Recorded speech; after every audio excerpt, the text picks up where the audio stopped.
What's up, everyone? Welcome to the DFS Army Fast 40. Today, we're taking a look at the NASCAR dirt race at Bristol with my man, Brady Miller. We're going to break it down, take a look at all the best DraftKings play, research station, all that good stuff. And we got a super, super fun race today. Let's get into it.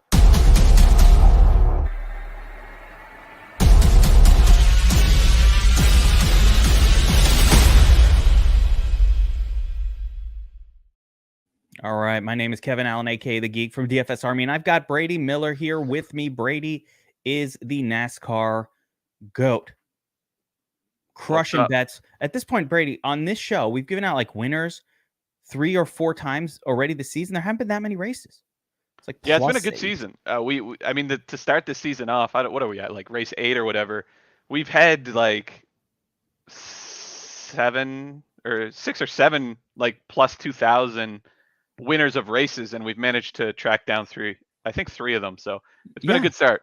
I keep getting DMs like, dude, who you like to win this race? I'm like, bro, I'm kind of more guessing than anything. Like that's Brady's area, but really good stuff. And today we have a fun one.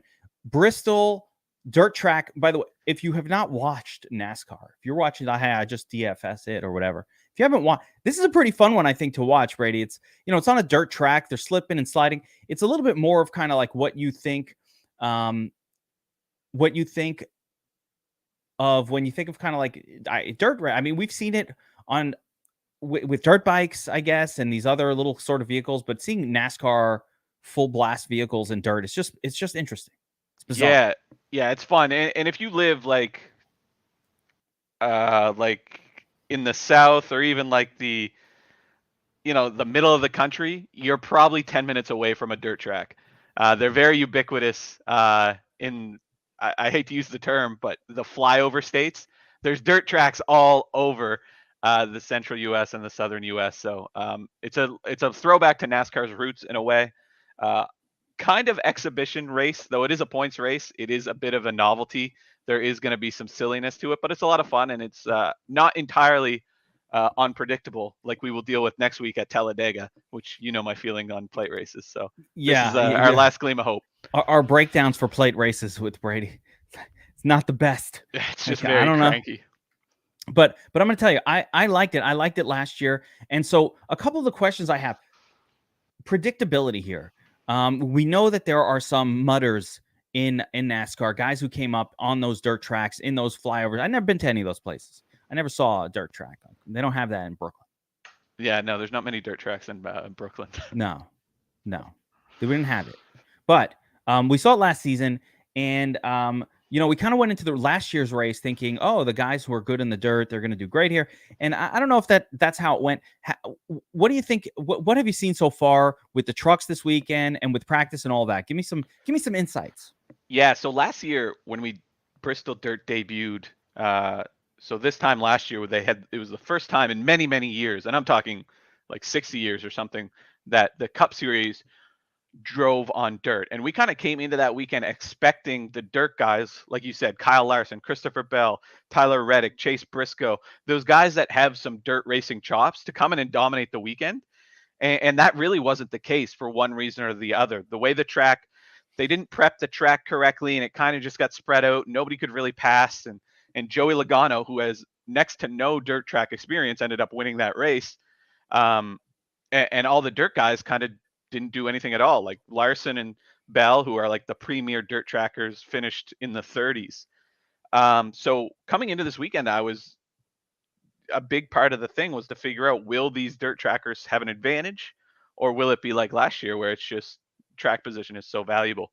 What we've seen through the first couple practices and the heat races yesterday is it seems that the prep they've done to this track. So we were talking before the show, they've added progressive banking to the dirt, which they didn't do last year. It's a night race to help with visibility because the dust was so bad last year. Yeah, it was a disaster with the dust last year, right? It was a big learning weekend last year, and I think they learned some things and applied it.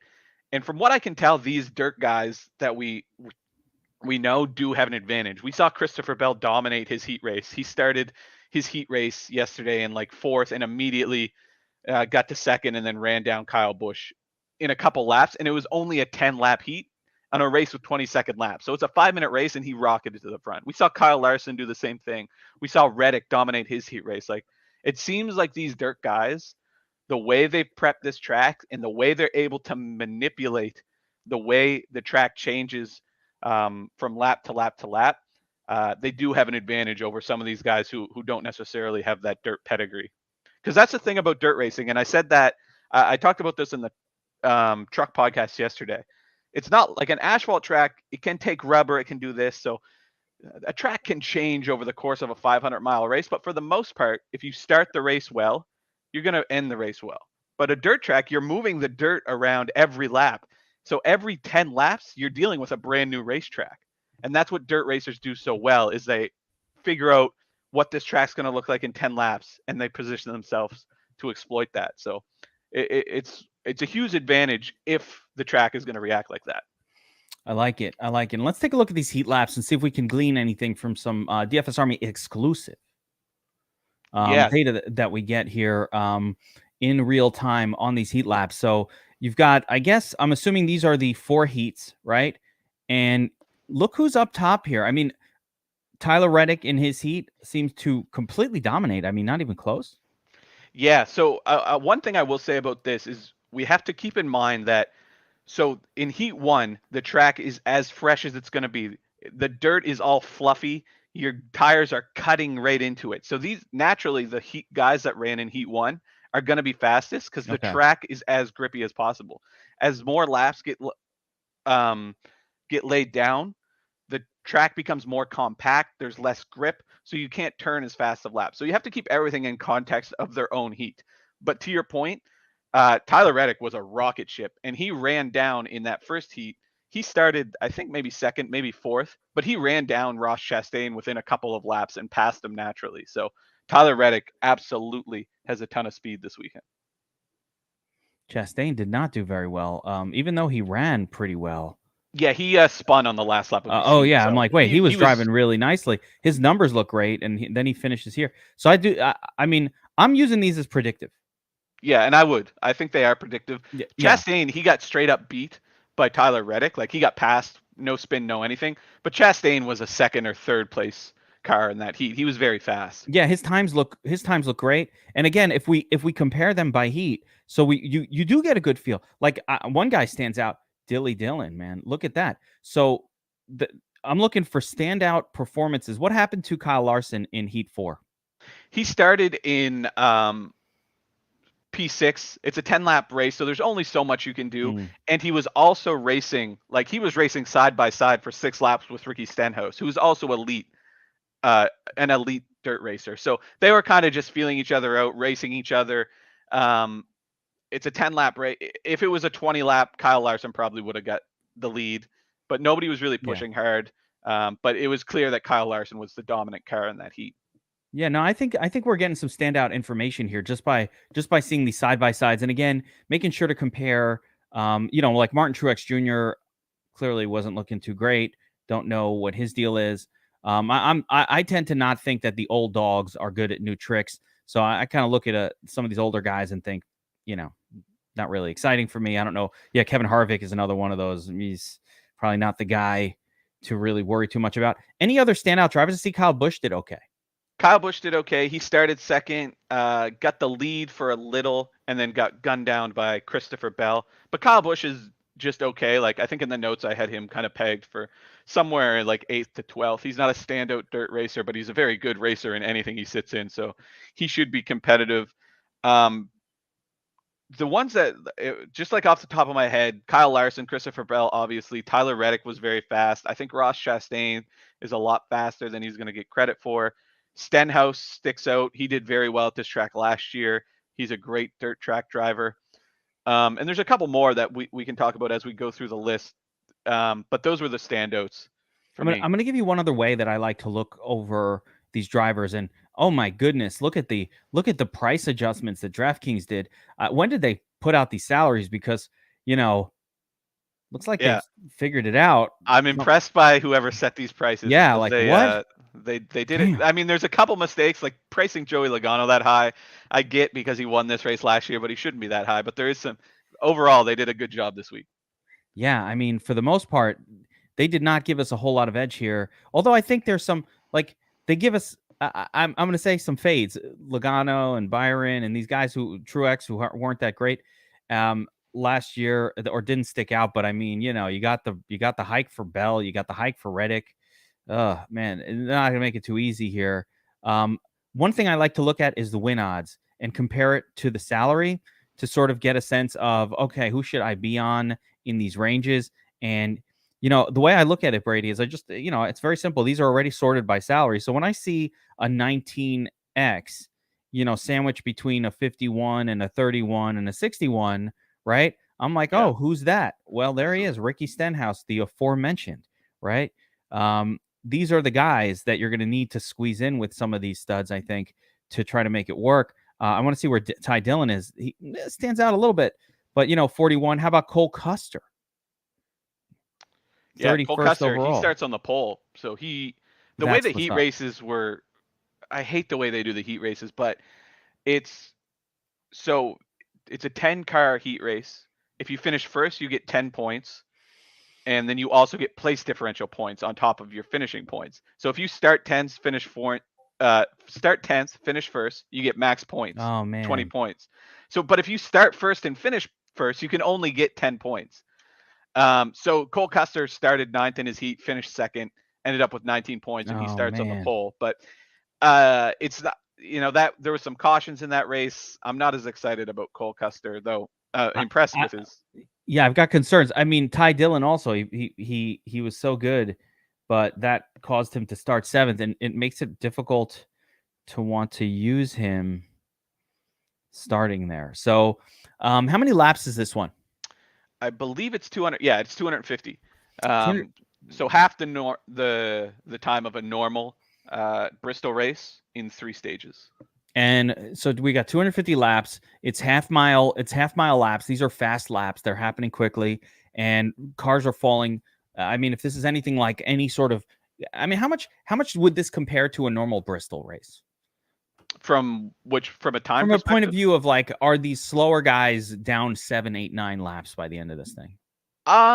Probably not, just because there'll be a lot of cautions. There'll be a lot of single car spins that cause cautions. So everybody will catch up, and caution laps don't count, or at least they didn't last night. That might be incorrect. I think maybe caution laps do count, but regardless, they do count.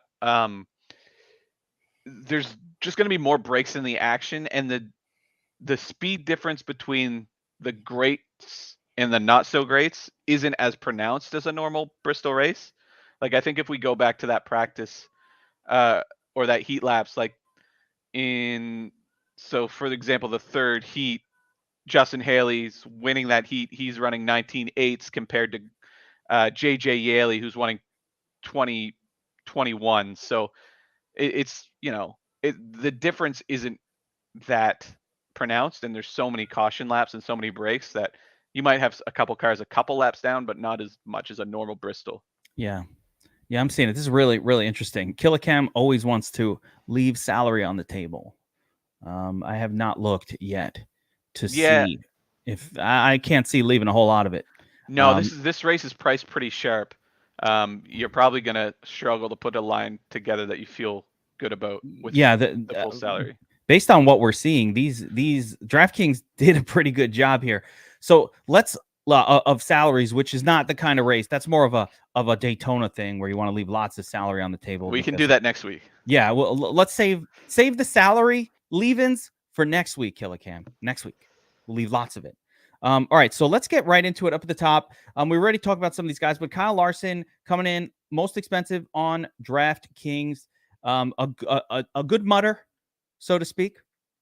Yeah, probably the best. I mean, one of the best in the world. Let alone he's probably the best NASCAR dirt racer. The only thing that gives, I mean, obviously he's going to be competitive here. He starts 5th. This is basically a race built for him to dominate. Like, Bristol's one of his favorite tracks, and dirt is where he excels. So it's just a perfect marriage for him. But everybody in the world knows that. Yeah. So Taco's got him projected for 33. I think that might even trend towards 40. He's going to be super highly owned. and he's got to dominate this race. And there just isn't a whole lot of like, this isn't normal Bristol where we have 500 laps. It's only 250. A lot of them are going to be run under caution, so you're losing a lot of those fast lap points. And it's not super easy to pass. So he could easily get stuck in second, ride there, and then win the race and barely make the optimal or not make the optimal at all. So I think he's going to hang in the top 5 for most of the day. I think there's an opportunity for him to dominate this race. But at his ownership, like I said, everybody knows Kyle Larson's the best. So he's going to be super high owned. I don't mind being a little bit underweight on Kyle Larson. It paid off last year. He wrecked and finished 29th. Yeah, it paid off massive, but yeah, absolutely. I remember that. Um, Wasn't having a good race before that though. I mean, he was running in the top 5. I don't think he ever led. Yeah, but he wasn't. It wasn't like, oh no, I don't have Larson for any of your non-Larson. There was no point where he was leading that I can recall. Yeah, no, there wasn't. But he's the favorite. He's the rightful favorite. He's got a really good shot at winning this race. But everybody knows it, so I don't mind being underweight, but it's still a good play. Yeah, obviously 4.5x compared to 9x for the next best favorite, which is Christopher Bell starting second. I mean, chances are, I think the expectation is that Bell will quickly find his way into first place, and maybe lead the race early for a little bit. A good mutter. Any reason? I mean, you have him as a core play. Yeah. You love Chris. I mean, Brady is the Christopher Bell whisperer. Yeah, I have to be careful because I really like Christopher Bell. He's one of my favorite drivers. So I have to make sure I'm not like taking my biases into account. But if you go back and watch his heat race, he was so impressive. Like he was in a competitive heat race yesterday. He had Kyle Busch, Chase Briscoe, Eric Jones, Kevin Harvick, Daniel Suarez, all guys that are super capable on dirt tracks, and he just blew the doors off them. He started 5th, took care of the top 3 within 2 laps, and then gunned down Kyle Busch within a couple laps. Like he was so fast. I was a little concerned about him coming into those heat races because he didn't look that good in practice, but his race speed was phenomenal. His dirt racing pedigree is phenomenal. I think from a DFS perspective, he's a better play than Kyle Larson because he's going to go lower owned, and I think their chances to make the optimal are pretty much equal. And I also bet him to win the first stage at plus 650. Nice. Because I think he'll get the lead. I don't think Cole Custer will hold the lead. And with Christopher Bell starting on his outside, I think he'll just drive around him in the first corner. But there's also an opportunity for maybe Chase Briscoe to win the first stage as well, which or Larson to find his way there. So yeah, absolutely. But I like that plus 650. I like those odds. I wish the DraftKings app in New York had that. Yeah. It's if you want to find the stage winning, it's usually on Canby Books. Canby is an odd provider. So wherever you live, if you search if you live in Oklahoma, if you search Canby Books in Oklahoma, usually you can find a list of Canby sports books and find a way to place these bets. They're powering it. It's tough. It's tough to find a lot of bets for NASCAR outside of who's going to win the race and that kind of stuff. There's a couple other ones, but New York in particular, they just it's kind of racist. They think New Yorkers don't like NASCAR. Well, I mean, traditionally, the Northeast hasn't been the epicenter of motorsports, but maybe that's changing. One note I will make: Pocono. Yeah, Pocono is fantastic. Great track. You ever been to Pocono? No.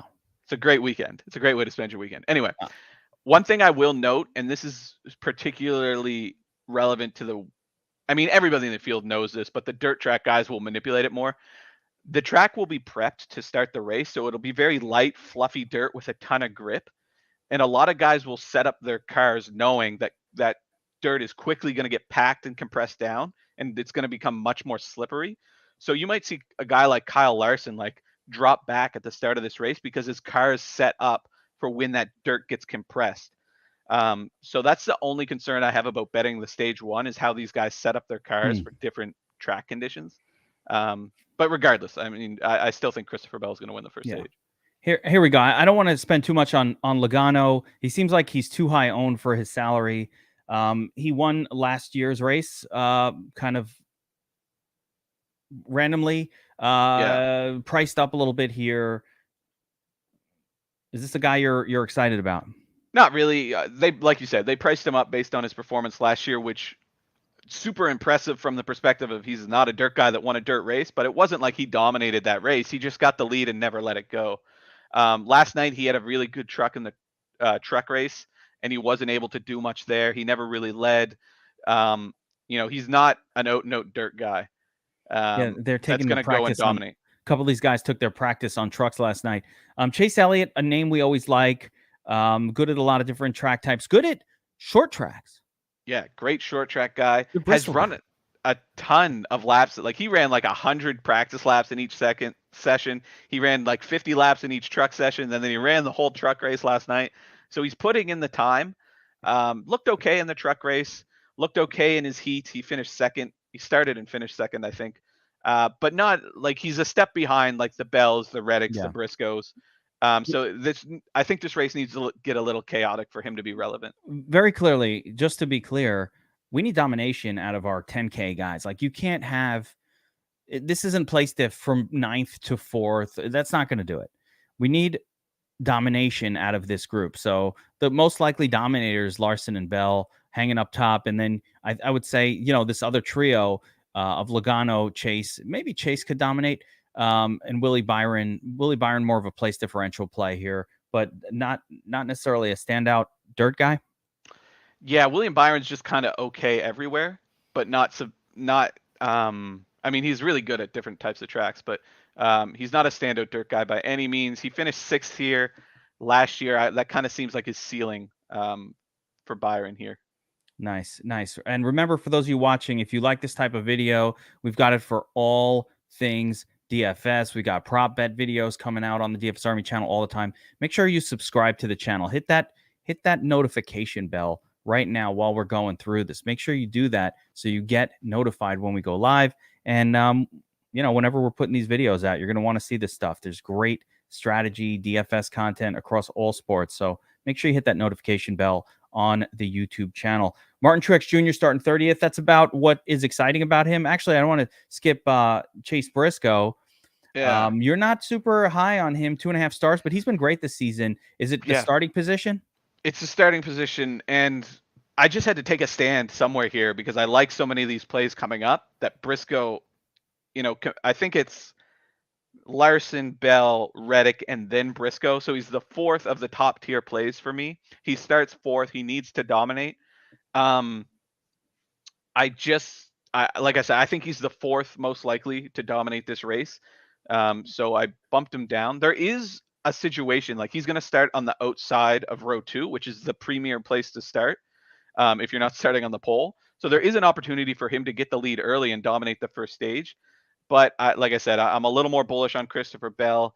But I think Briscoe hangs in the top 5. And if you're getting a guy that's going to be in the top 5 in a dirt race, you've got a shot to win. So maybe 2.5 stars is a little harsh, but I just needed to take a stand on somebody here. I was going to say, isn't it always the way, though? It's that 4th guy who actually winds up, and you're like, damn, of all the 4, that was the one I went under on, and that's the guy who dominates. It's scary. Chase Briscoe's been good this year. Sorry. Been really good, and he's a good dirt track driver as well. He was good here last year. Yeah. I don't know how faded, I think by the 2.5, let's call it the least good of that 4 studs. And would you put him ahead of, though, the Logano, Elliott, Byron trio that we talked about as kind of like the more nondescript? Like, would you, because probably not. Like I think if I'm being 100% fair, maybe I'd bump Chase up to 3 stars, but he's going to go higher owned than those guys, I think.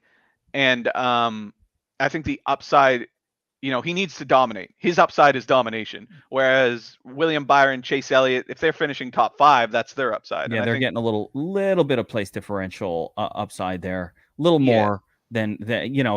It's very close, though. It's not that different because, again, that score difference like I said, is like maybe 3 stars is a little fair. Yeah. And honestly, he could be like a 4.5 star play because he could get the lead off the start. When I shape this race out, I see him kind of settling around 5th, which doesn't do much for us from a DFS perspective. Now we got some place differential plays here. Martin Truex Jr., nothing special, nothing good. Didn't look good in practice, nothing. Old dog, new tricks, but, he's starting 30th. Yeah, I think he's going to be the apple of everyone's eye here, too, because he's got a little heat because he won the truck race here last year. But much like Logano, he just got the lead and nobody could keep up with him. because of how the track was set up. He doesn't have that advantage this year. He's not an out-and-out dirt guy. Hasn't looked impressive in anything this weekend. I think everybody's eye is going to be drawn to that 30th. Oh, Martin Truex. He starts 30th and he's in 9,600. Yeah. He's a lock. No, it will be. It's and the optimizer is going to love him. Yeah. So I think he's a good play. I haven't pegged for like a 17th to 15th place run, which scores around 48 points, which is borderline optimal. But if you're going to have to pay like 30% ownership to get that, you're only getting a couple points of leverage. So I much preferred playing Ryan Blaney, who I think will go lower owned and doesn't have the that kind of I won the truck race rub that that Truex is going to get. Blaney also doesn't have the old dog, new trick situation going on. He's not that old of a dog compared to Truex, from what I can tell. So he's starting 25th. You got him as a core play. Good speed, place differential upside, and the salary, that's okay. Yeah, and he was good in his heat race. He found some trouble. He got really loose and gave up a bunch of positions. And like I said, it's a 10 lap race, so one little bobble and you're right to the back. So I didn't put too much emphasis on his heat race. He looked okay. He was really fast in the second practice, one of the faster long run cars. So I think he probably makes his way towards where I thought Truex kind of had a top 15 upside. I think Blaney's probably got like a top 8 upside. Still not good enough, by the way. I'm keeping it real. That ain't good enough. It'll be pretty close if he finishes. Let me go back to my. He needs to at 9,500. These guys, yeah. I mean, if he's top 5, I think top 6. I think he probably gets there. But you need a little bit of domination. You're really going to want a little bit of lead laps or fast. They need to produce some other points, and I'm going to tell you why. It's because there are place differential plays hanging out a little bit lower. I had him pegged for an 8th place finish, which scored 60. So borderline. Again, 8th is about the number you need to get to. Yeah, at 9,400, that probably gets you there. And that's where he finished last year. So there's some. Okay, that's fair. Now Tyler Reddick. Here we go. So yeah, Ryan Blaney core play stiff guy. Martin Truex also play stiff, but a less good driver here for more money. Probably going to favor Blaney, and considering the ownership's about the same, that's really big. Now, here is the chalkiest driver of the entire race right now, which is Tyler Reddick, starting 3rd, 41% projected ownership. Looks like, he's going to compete for somebody to lead this race. It's going to be him. It's going to be Bell. It's going to be Larson. That seems to be the implication. 41% ownership, though, Brady. That's some interesting leverage right there. Yeah, he's certainly on paper the dominant car of the weekend, and I think everybody's going to see what he did in that first heat and how fast he was, and their eyes are going to get wide because they see he was so much faster than anybody else without taking into consideration he was on a fresh track. It's a different thing, but he's still out and out a rocket ship. He's a great dirt racer. He's hungry. He's aggressive. He's, you talk about those old dogs. He's a new dog that desperately wants a win, and this is a great place for him to get it. I think the 41% is people assuming that he's going to get the lead off the start because Cole Custer is going to start in the pole, and I don't think Cole Custer is going to lead much of this race. It's either going to be Reddick, Bell, or Briscoe, and there's a good chance that Tyler Reddick just drives it down into turn 1, passes them both, and dominates that first stage, and he's in the money by the end of the first stage. Should we be either or on these guys? Can we play them all? Like, can I have Reddick? I think this is a big lineup construction question for today. Am I pairing up Reddick and Bell? Like, are they in the same lineup together? Is that going to work? Or is it kind of like, hey, start off your lineup by choosing one of these 3 or 4, and then kind of mix in these other different types of plays, some place differential or that kind of thing. I think that's going to be an important decision point for lineup construction. And if you let me watch this race in full, I can give you the exact answer. But right now, I think the way the track's going to change, we're going to see one driver be really dominant at the start and then another driver come to the front towards the end. So I do think there is, most of my lineups probably will be either or. I do think there is some merit to having a couple where they intermingle because there is a good chance that, Tyler Reddick or Christopher Bell leads the first stage and the first part of the second stage. and then maybe Larson comes around on the outside and dominates the rest of it. Yeah, should be. I like I said, great Easter night watching. Yeah, and they'll be on center stage too. Easter night, prime time. Should be a fun. It will be competing with a playoff basketball game, but different crowd. Yeah, different crowd for sure. So it'll be fun. Obviously, I've got 7 screens here. You watching got it. that. As I'm watching the Atlanta Hawks game on the screen beside me, I'm right there with you. Hawks, NASCAR. Yeah, it'll be Real Housewives of Ocean County. Better Call Saul starts tonight. Gotta watch that. Yeah, you know what's up. You know what's up. The wife in the room with me watching a little Real Housewives, RHOC. Yeah, that's right. One final note on Tyler Reddick. He's the fastest in everything this week. Like he was fastest, dominated his heat race, impressively dominated his heat race, but like he gunned down Ross Chastain and just passed him easily. So he's got the attention of everyone this week. He's got the swagger too, gunning people down like that, just like and he's bitch. You know the talk of the town. Like he's dominated races this year and hasn't got his first win. So there's a lot people are going to be looking at when it comes to Tyler Reddick. I love it. I think he's a big decision point for your lineup. Anytime you got a 30%, 40% plus owned type of driver that everybody knows, everybody's excited about, that's a decision point for you. Hey, you want to play the chalk? Yeah. And here's a question to ask you. People, this is a bit of a tangent. People ask in the chat all the time, how many dominators today? How many dominators today? Which is a fine question, but it's not the example I always give is if I could guarantee you Tyler Reddick is going to hit the optimal 50% of the time. I know that for a fact. 50% of the time he'll be in the optimal. What percentage are you going to play him at in your lineups? Well, you need to know his ownership. That's the question. Ownership is way more important than how many dominators you need. You need to know ownership. That's the most important thing. You need to be spending a ton of time, especially in NASCAR, on ownership, even more so than how many dominators there's going to be. So make sure you make your own projections or lean on tacos and make decisions based on that. It's the most important thing. One thing I'm going to recommend for those watching this on YouTube right now, and you've already hit the follow button on the YouTube channel and the subscribe and all of that, go and check out my ownership leverage video. I made a video explaining the power of ownership leverage in a way that will open your mind. It will expand your mind and change your DFS game forever. It's that simple. It is one of the greatest DFS videos, pat myself on the back, that you will ever watch.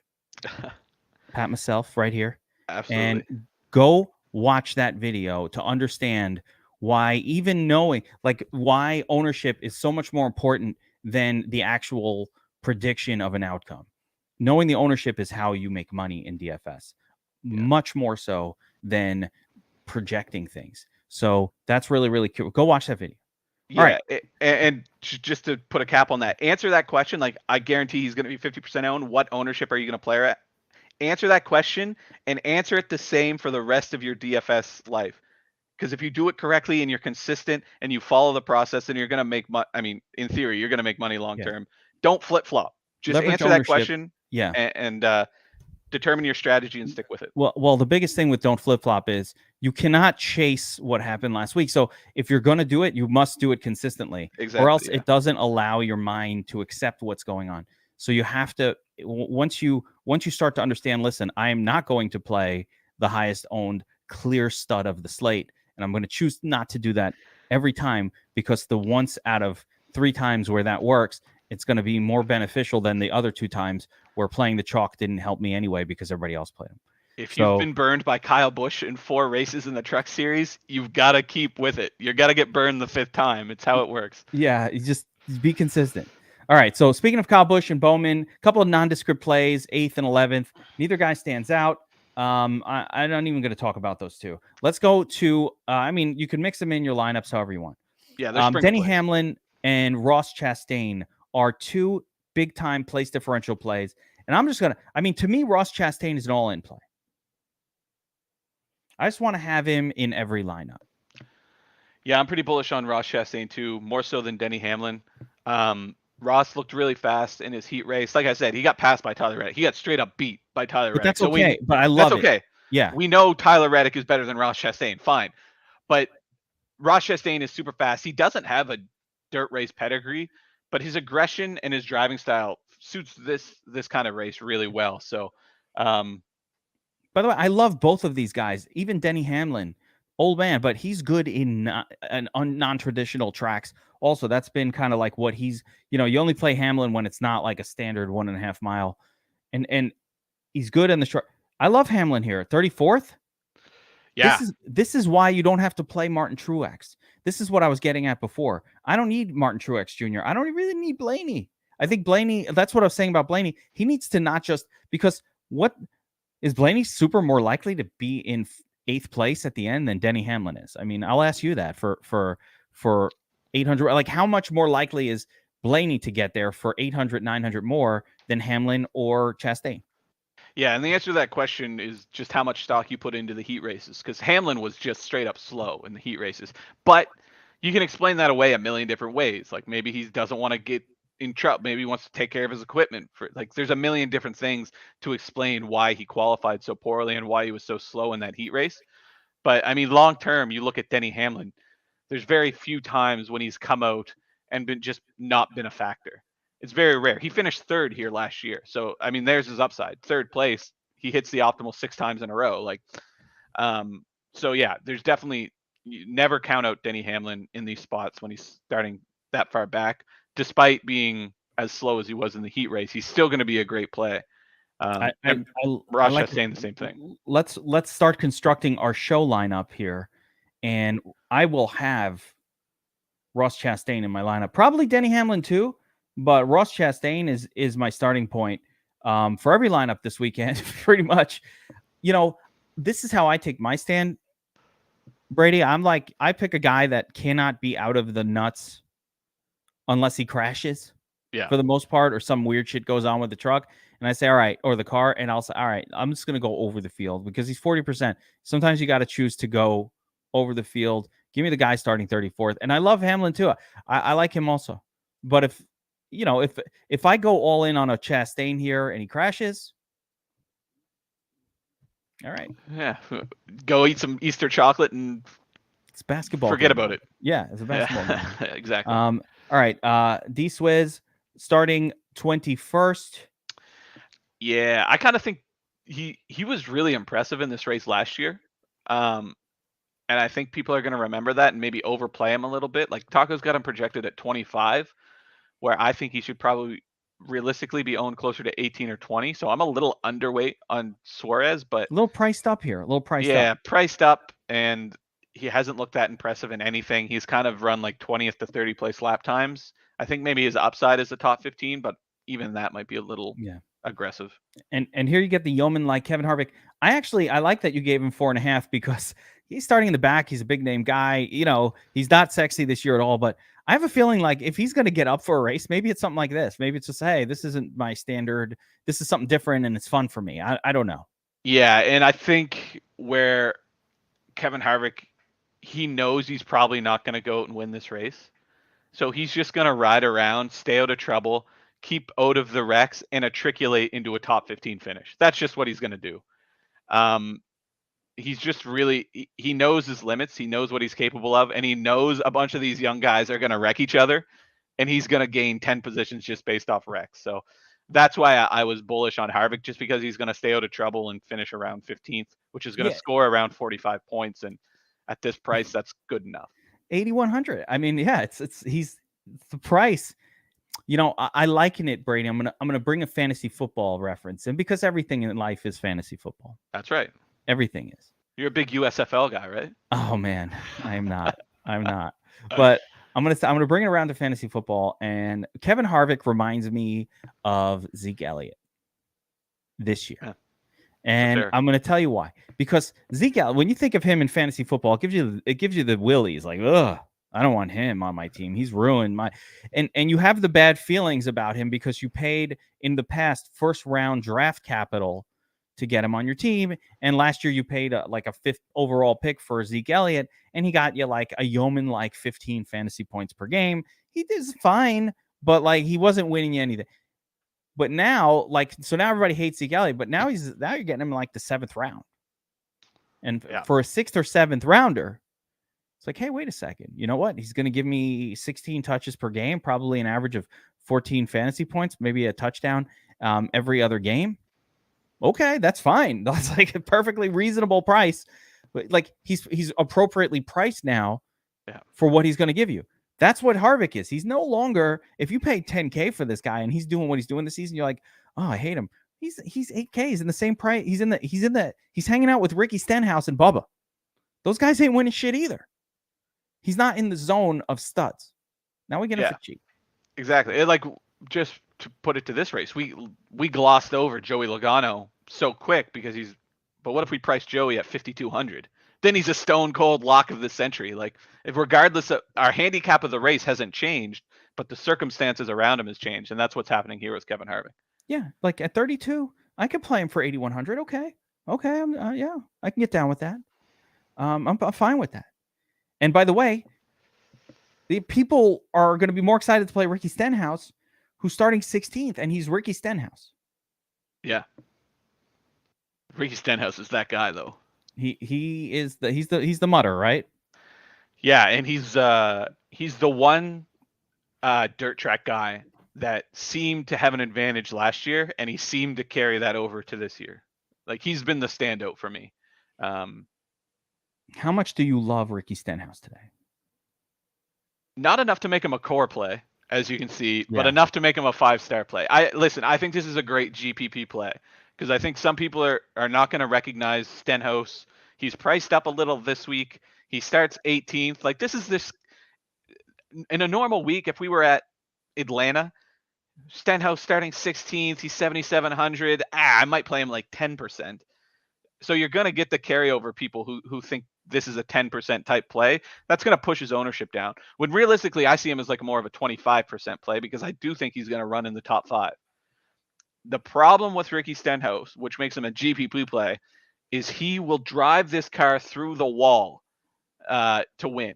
So it's either going to be a 1st, 2nd, 3rd place finish, or he's going to finish 29th because he blew the doors off it and can barely turn. Right at the end also.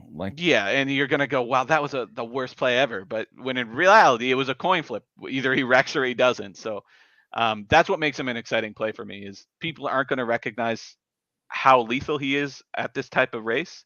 You're going to get everything he's got. I guarantee he will either win or he'll hit the wall 70 times and not be competitive at all. No doubt. All right, couple other names here. We've got Bubba Wallace and Austin Dillon, kind of nondescript 3.5-star plays. Wallace, anything good about Wallace and dirt? Does he have dirt track experience? Yeah, he won a dirt race at Eldora a couple years ago in the Truck Series. He's not a dirt track guy, but he's done well. I think he ran. What did he run? Oh, he finished 27th, but he was in the top 10 for a good part of this race last year, even kind of articulated towards the top 5. Like, he was competitive, put down some decent laps in practice, but overall, where this race seems to be trending more towards guys with dirt track experience, I think it pushes his ceiling down a little. So I kind of, I think he could hit the top 15, which doesn't really get us there. He needs to slip into the top 10, which seems like an outlier result for me. Tricky. Again, it's hard for me to kind of want to play Wallace at 22nd when Harvick is not that much more for starting 32nd as well. And, kind of don't seem that different to me. Neither one seems like a guy who is going to be, competing in the top 5. The only thing I will say about Austin Dillon, his ownership is going to be so low, and I think that's a boat where he's going to run is 12th.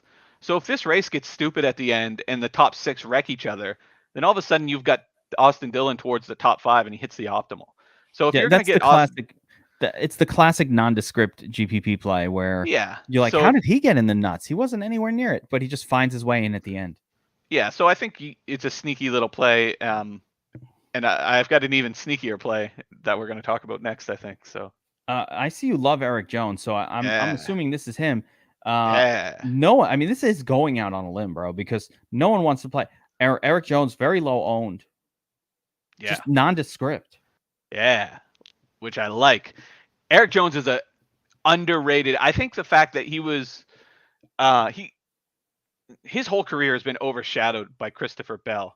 But until Christopher Bell showed up, Erik Jones was that guy. And Erik Jones is a fantastic driver, and he's morphed into a really, really solid dirt track driver. He finished 10th here last year.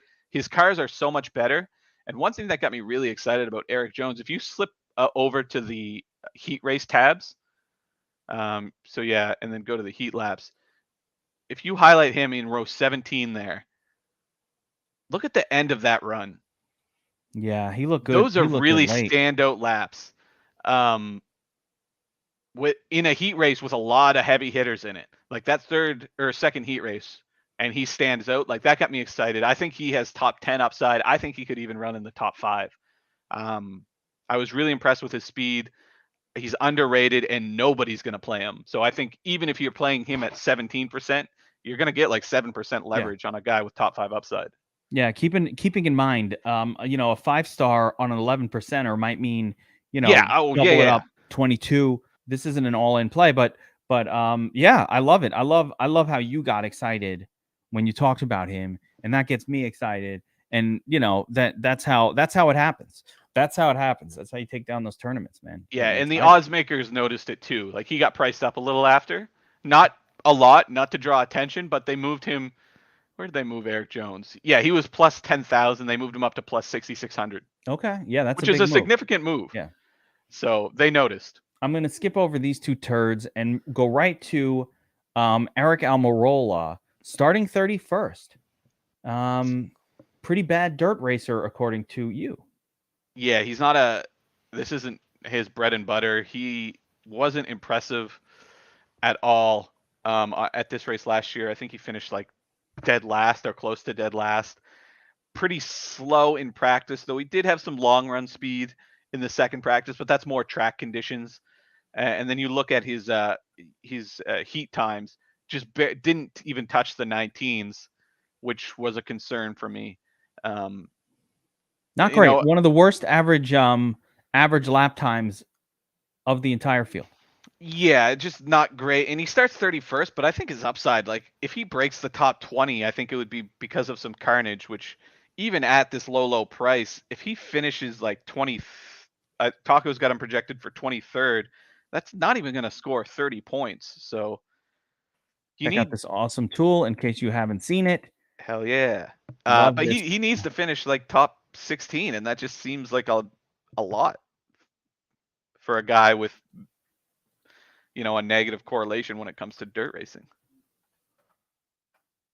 Trying to get what's going on here with my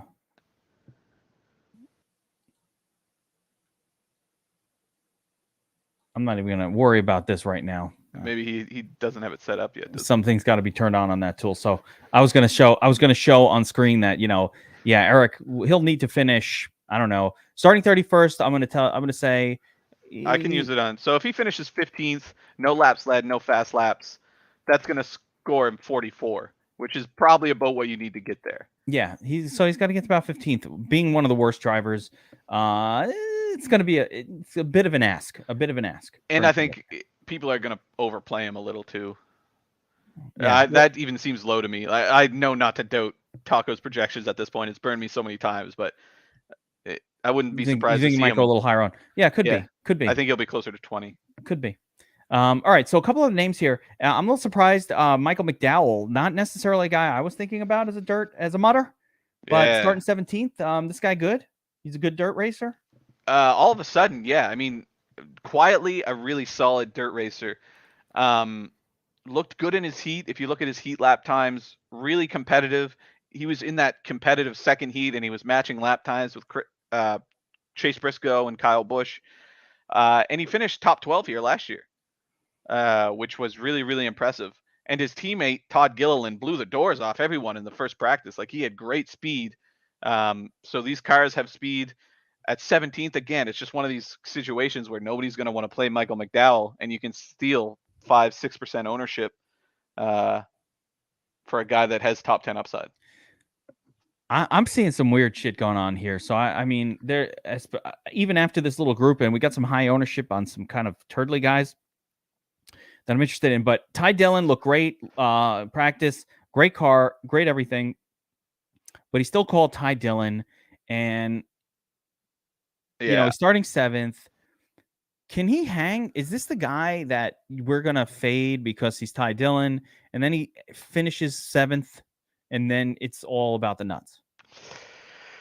It's possible, but I don't think so. He started, if you go back and watch his heat race, he started second, I think. Yeah, started second, got the lead off the jump, but then just kind of held everyone up. Like the other heat races, Justin Haley, Christopher Bell, Tyler Reddick, they all pulled away from second place. Ty Dillon didn't. He kind of just stayed in front of Chase Elliott, and Chase Elliott couldn't get around him. And Kyle Larson and Ricky Stenhouse were playing games with each other, just fooling around a little bit. So he was fast, but he wasn't 7th place fast. He was closer to like 15th place fast. So I think it's the same situation as his brother, where maybe he hangs in the top 10, top 12, and then it gets stupid at the end and he slips towards the top 5. But I think that needs to happen more than him naturally just driving to the top 5. Yeah, and that's a risky play because a guy like that, if he falls back to 15th or 16th, you're really losing points. Or 17th, like if he falls to his normal area, you're losing a lot of you're getting a lot of minus points. And listen, I've been banging the Ty Dillon drum all year, and now I'm stepping back a little. Yeah, so gotta listen to the Dillon whisperer this year. That's right. All right, couple other, I guess Harrison Burton hanging out here, starting 24th. Not really been great this season. Yeah, and not as bad. He was in the truck race last night, was not a factor whatsoever. Just not where he's gonna strive here. And his odds, I mean, look at his odds compared to like Cole Custer, Justin Haley. Yeah, not to say I think Cole Custer or Justin Haley are winning anything. Those look to be more based on starting position, but like even Justin Allgaier, not that much worse for a couple spots. For a guy that never runs in the series, and like Noah Gragson doesn't run in the series. Todd Gilliland, for God's sake. But wait, we have to talk about these two guys. All right, this is a whole turd zone. Don't play these guys, right? So let's just. I need to deal with these two because these ownership projections are very extreme. So I need to understand what the hell's going on with Gilliland and Gragson. What are these mutters? Are these specialists? Gilliland's been driving in the Cup Series. I don't know what's special about him. He's been shit all year.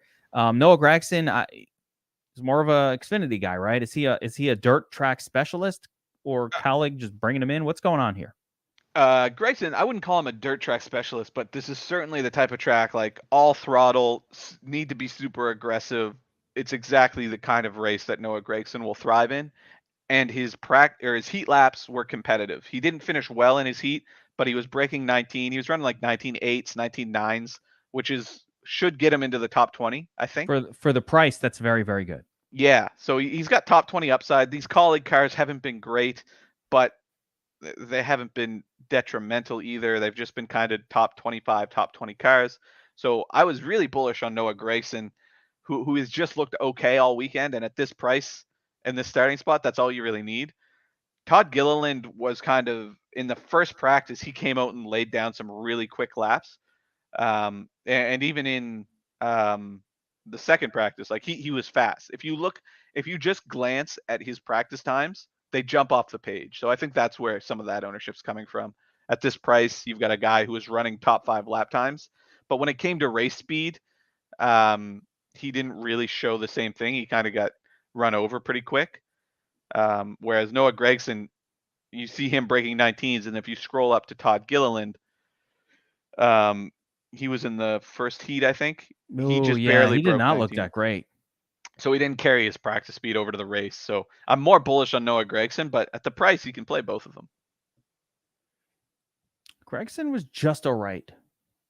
Yeah, the fact that he ran 3 sub-20s at the end of the run was what caught my attention. Yeah, especially considering this group was not really running the sub-20s like consistently. It wasn't, you saw a lot more of that up top here in the early groupings because of what you mentioned about the way the track set up. So he was running sub-20s at the end of the third heat when the track was at among its worst. So that's the only thing that caught my eye when it comes to Gragson. Yeah, listen, I'm down with that. I don't mind a guy starting 28th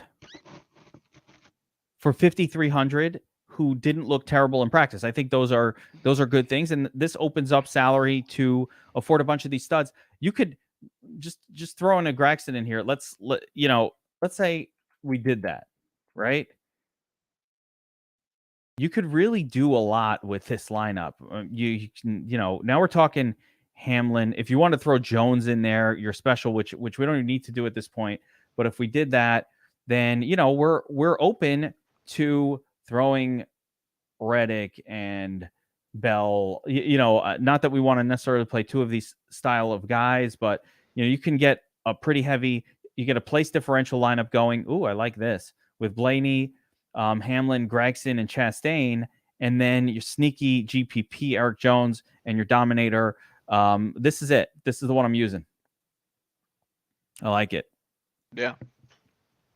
Yeah, good upside, lots of place differential. We're calling this one the the podcast lineup. We'll see if it does well. I'll throw it in the 44. So let's see how it goes. And the last viable driver, Colo, can't quit you. Yeah.